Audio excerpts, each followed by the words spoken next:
In last class, we have studied about mutation and pedigree analysis. Pedigree analysis is done to find the pattern of inheritance of genetic disorders, right? Now we have to deal with certain examples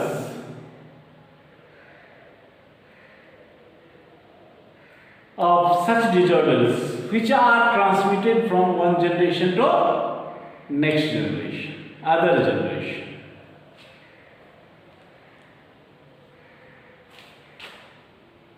For memory, I have told you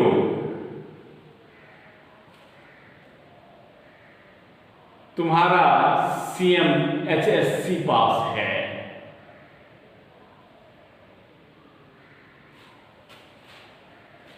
तो उसमें तुम्हारा CMHSC पास है। Clear? तो ये सारे letters आए थे। T से क्या बताया था आपको? T represents the disease,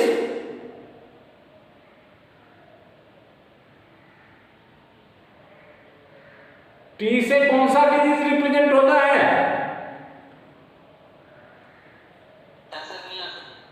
thalassaemia. ठीक है, तो एक डिजीज हो गया आपका thalassaemia. It is a blood related disorder, right? दूसरा जो डिजीज है C, it represents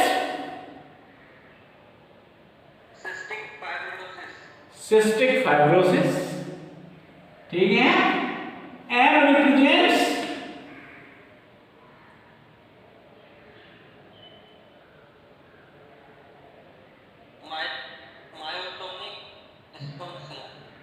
myotonic dystrophy. Myotonic dystrophy, ठीक है, myotonic dystrophy. H represents haemophilia. S represents good sickle cell anaemia. C represents color blindness, and P represents phenylketonuria, right? All these disorders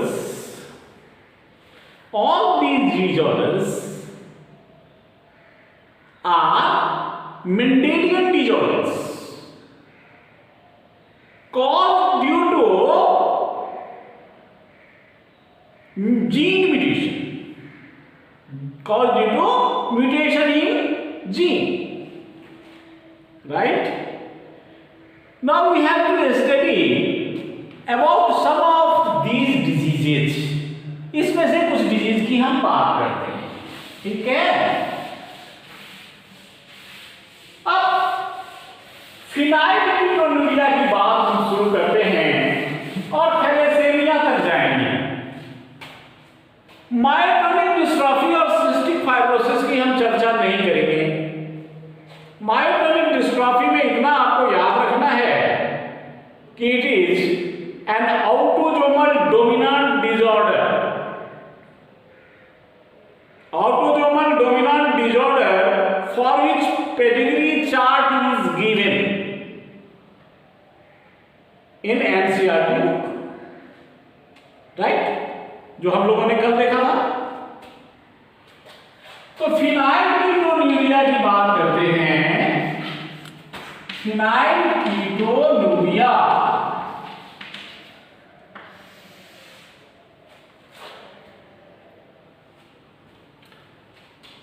in our body, हमारे body में there is a metabolic reaction in which phenyl pyruvic acid may be formed due to defective gene, right? normally क्या होता है, phenylalanine is converted into tyrosine. Normal reaction in our body is that phenylalanine is converted into tyrosine. यानी one amino acid is converted into another amino acid. और आप जानते हैं कि एक amino acid ये यदि B में कन्वर्ट होगा, यदि phenylalanine is converted into tyrosine, then an enzyme is involved. कोई एंजाइम इन्वॉल्व है, एंड दिस एंजाइम, ये एंजाइम प्रोटीन है, and this protein is made by any gene, right? So let us, G1 is the gene which codes for the enzyme E, and this E governs the reaction by which phenylalanine is converted into pyruvic acid, right?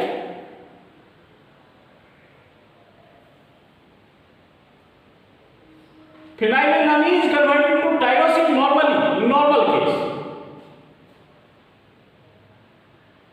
If this gene becomes defective, यदि ये gene defective हो जाता है तो क्या होगा, ये enzyme produce नहीं होगा, इस जीन में म्यूटेशन हो गया.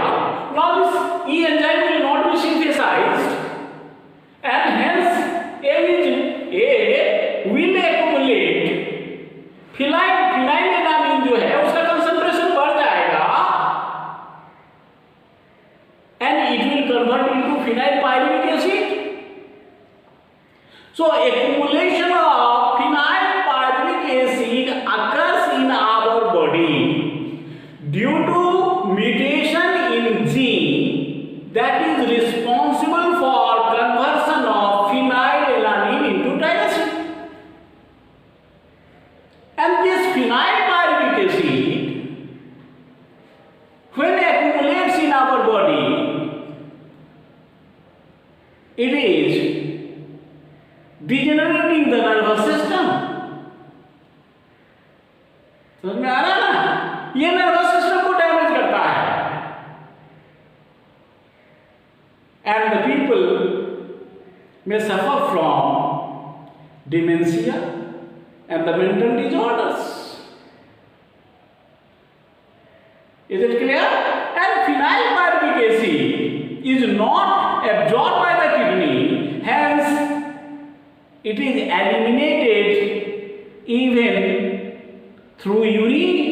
यूरिन के थ्रू भी ये फिर ज्यादा हो जाता है जब, तो ये कहा कि नर्वस सिस्टम को डैमेज करता है और किडनी में इसका रीअब्जॉर्प्शन नहीं होता. नेफ्रॉन जो है ना, फिल्ट्रेट जब बनता है, हम लोग पढ़े थे, तो उसमें बहुत सारे सब्सटेंस जो यूजफुल होते हैं वो रीअब्जॉर्ब हो जाते हैं, बट ये phenyl pyruvic acid रीअब्जॉर्ब नहीं होता है and it is excreted with urine. And such a urine when exposed with air is converted into blackish form. ठीक है? तो फिनाइल कीटोन्यूरिया समझ में आ गया आपको? अब हम दूसरी बीमारी लेते हैं. फिनाइल कीटोन्यूरिया समझ में आ गई, तो अब हम दूसरी बीमारी लेते हैं, दैट इज थैलेसेमिया. थैलेसेमिया लेते हैं. थैलेसेमिया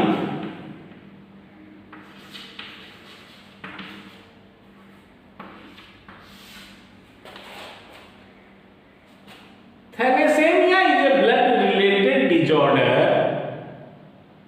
देखो ब्लड रिलेटेड डिसऑर्डर आपको पढ़ना कौन कौन है? Thalassaemia, sickle cell anaemia and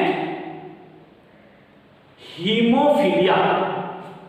thalassaemia, sickle cell anaemia and haemophilia all are blood related disorders, genetic disorders.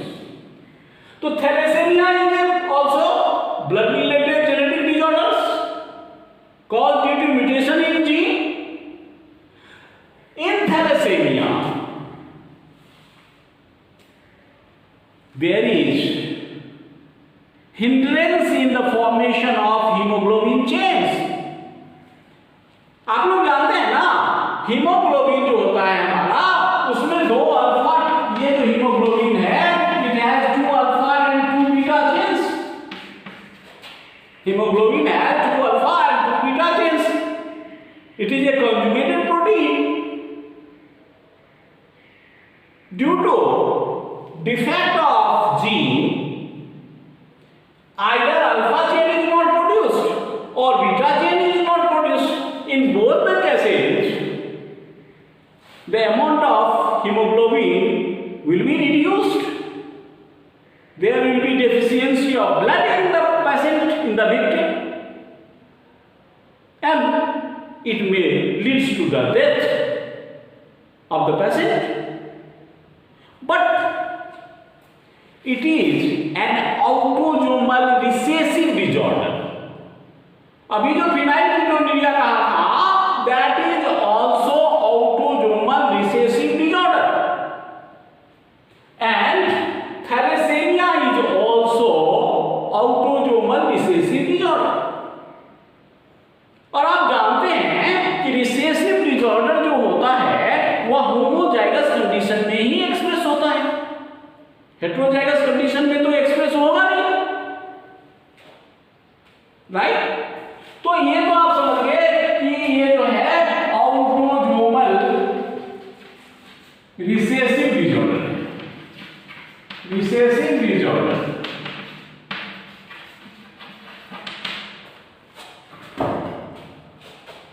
अब ये जो थैलेसीमिया हुआ, ये कहा कि हीमोग्लोबिन के सिंथेसिस को अफेक्ट करता है, या तो अल्फा चेन नहीं बनेगा या बीटा चेन नहीं बनेगा। तो थैलेसीमिया को हम दो ग्रुप में बांट सकते हैं, alpha thalassaemia and beta thalassaemia. जब अल्फा चेन नहीं बनेगा तो अल्फा थैलेसीमिया, जब बीटा चेन नहीं बनेगा तो बीटा थैलेसीमिया। समझे ना? और अल्फा चेन जो जीन बनाता है वह जीन प्रेजेंट है हमारे 16th क्रोमोसोम पर, 16वां क्रोमोसोम पर प्रेजेंट है।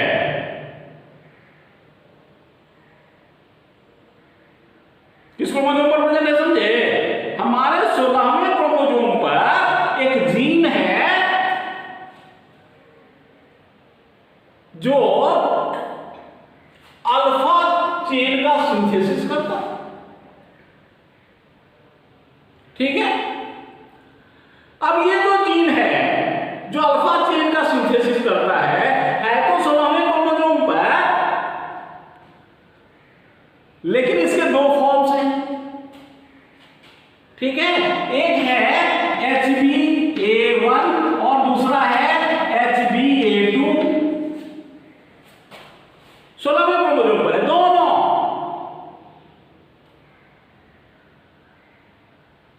ठीक है? और दोनों मिलाकर के अल्फा चेन का सिंथेसिस करता है। दोनों चाहिए तब अल्फा चेन का सिंथेसिस होगा। अब आप जानते हैं कि ये जो 16वां क्रोमोसोम है तो इसका पार्टनर जो होगा होमोलोगस क्रोमोसोम, तो आपको बताया था कि जो जीन यहां पर होगा सेम जीन यहां पर होगा। तो यदि यहां पर ये जीन है HbA1 तो इसका मतलब इसका 2 एलील होगा। उसी तरह यहां पर यदि HbA2 है तो इसका भी 2 एलील होगा। इसका मतलब इस जीन के 4 एलील्स हो गए, 4 एलील्स हैं इन जीन्स के दोनों मिलाकर जो अल्फा चेन के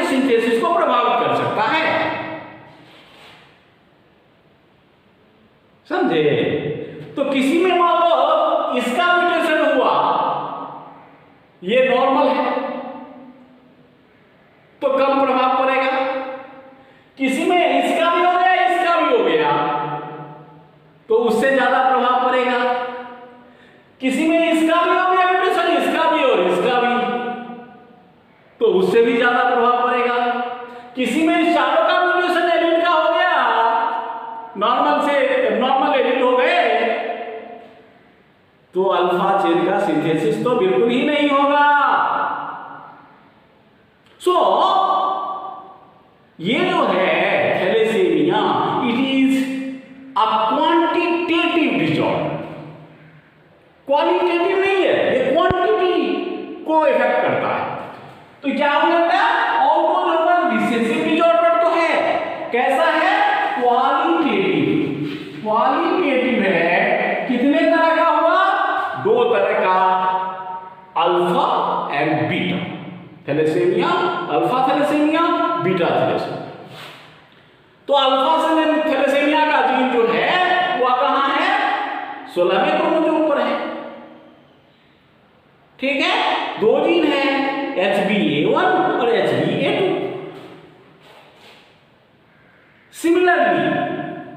सिमिलरली बीटा थैलेसीमिया का जीन 11वें क्रोमोसोम पर है।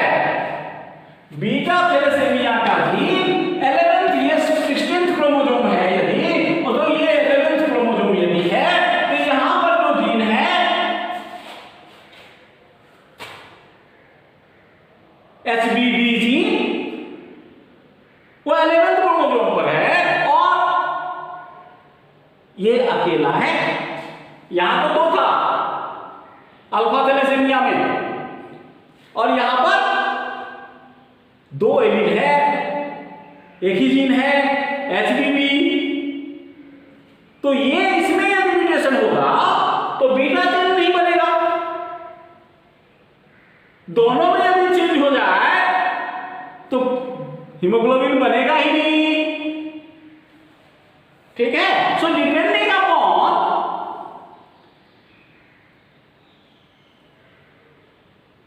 The quantity of formation of hemoglobin, the person may survive or may not survive, because अभी आपको कहा था कि क्वांटिटी पर डिपेंड है। एलील कितने, 4 एलील इन्वॉल्व है अल्फा थैलेसीमिया में, 2 एलील इन्वॉल्व है बीटा थैलेसीमिया में, तो 1 एलील, 2 एलील, 3 एलील, 4 एलील,